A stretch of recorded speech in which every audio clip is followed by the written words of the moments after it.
real estate offered that. So when I was in college, I was doing handyman work on the side. I also worked at Solomon Smith Barney for a little bit. And when I was over there, I realized that it was going to take me quite a while to move from the bottom of the barrel to being one of the bosses at Solomon Smith Barney. So on the other hand, I knew that I could walk right into a handyman or construction type business and immediately be a decision maker and a point person. So that's kind of where it really started. So you saw yourself kind of having more of a fast track by going the real estate route as opposed to being a financial advisor or a financial planner. Well, I was still drawn to those aspects, but really, having the ability to work for yourself, control your own destiny, construction really kind of offered that to me. I could go in there, I could go immediately rehab homes, I could see what I could do with my own two hands, and it was really easy to scale. It could either be a one person operation, or you could, if you can find the right guys, you can kind of grow your crew pretty quickly. So what were you thinking you were going to do at that point? Were you thinking I'm going to flip houses? You were thinking I'm going to be a GC and build houses? Yeah, I was really thinking more of remodels, adding value to properties. Going in, finding fixers, yeah, fix and flip, doing various rehabs or additions or bedroom conversions, that type of stuff. So not so much ground up construction because that's a whole different animal, but seeing ways that you can go in and improve a property, I don't know, really kind of drew me in. It was also a way to bring your own creativity and your flair to a property. So it was nice. You were able to use the hammer and put the nails in the wall, but you were also able to use your mind on how you structure deals, how you obtain these properties, and then also, the creativity of how you're going to improve it. Absolutely. I think one of your superpowers, Jeff, has always been the ability to build relationships and grow your network of investors. And I think you figured out pretty quickly in your real estate investing career that it is a very capital intensive business. How many deals did you do before you're like, okay, I need to get out here and start meeting some folks and bring in some dollars if I'm going to ramp up this business? Well, yeah, real estate is very capital intensive, and you can run out of your own capital and credit very quickly. So Right. where I started was definitely exhausting. That was using all of my capital, my credit.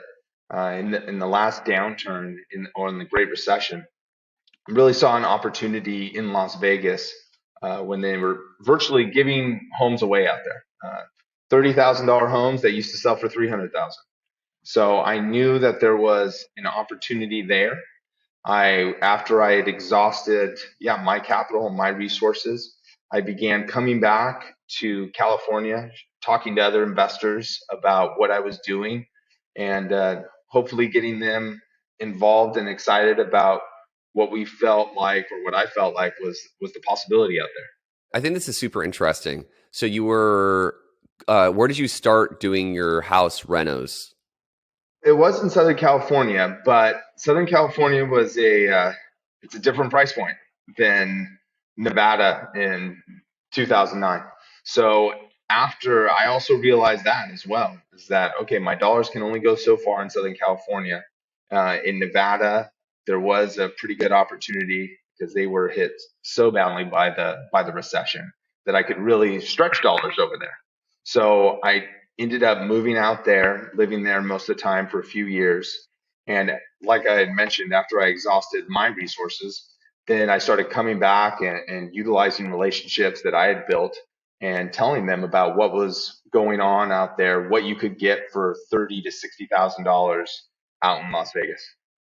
So you had confidence that the market had been just slaughtered out in Vegas, and you thought this is definitely going to come back, and I'm going to try and grab as much as I can at this point. So you saw the opportunity there. I did. I think a lot of people saw the opportunity out there, but I was able to bring that back over to California, I remember I had a big sign in my office that said 45,000 equals 1175. And what that meant to me is I knew I could get a $45,000 house and I could rent it out for 1175 a month. And those numbers were pretty powerful. So I had that placard up in my office. Then I would come back and share that information with potential investors. And they also saw that, hey, this is an opportunity. And where I was really able to scale is when we were able to do this with partners and they were financing the deals. So they would go obtain a traditional loan. Back then, you'd have to put down 25%. But then to be able to leverage that as well, their returns shot through the roof. Gotcha. Can you give a little bit more clarity for the audience on why those were such magic numbers for you? Studying real estate, you always hear about the 1% rule, right? So a lot of investors live by that rule where, hey, if you can buy $100,000 house and you can rent it out for $1,000 a month, you're doing something special. So when I saw that I could rent out a $45,000 house at 1175 a month, I knew that those numbers were going to be pretty strong. You felt like you were getting 2 for 1. Exactly. 2 for 1. All right. So for my basic math there, a $45,000 house, 1%, so that 1% rule would have been a $450 monthly rental. So you were obviously significantly above that, almost a 3x. Yeah, almost a 3x. And then when you take into account that when I would come out to Southern California, it was a low barrier of entry for a lot of these investors who are used to Southern California prices. It's like, hey, I'll go in, I will split the down payment with you. I will split all the expenses with you, but you're going to obtain the loan. So now all of a sudden, we're obtaining these $30,000 loans, they are, and then we would split the down payment, $7,500 a piece, and now we're renting it out at $1175. It became, a lot of people got excited about it.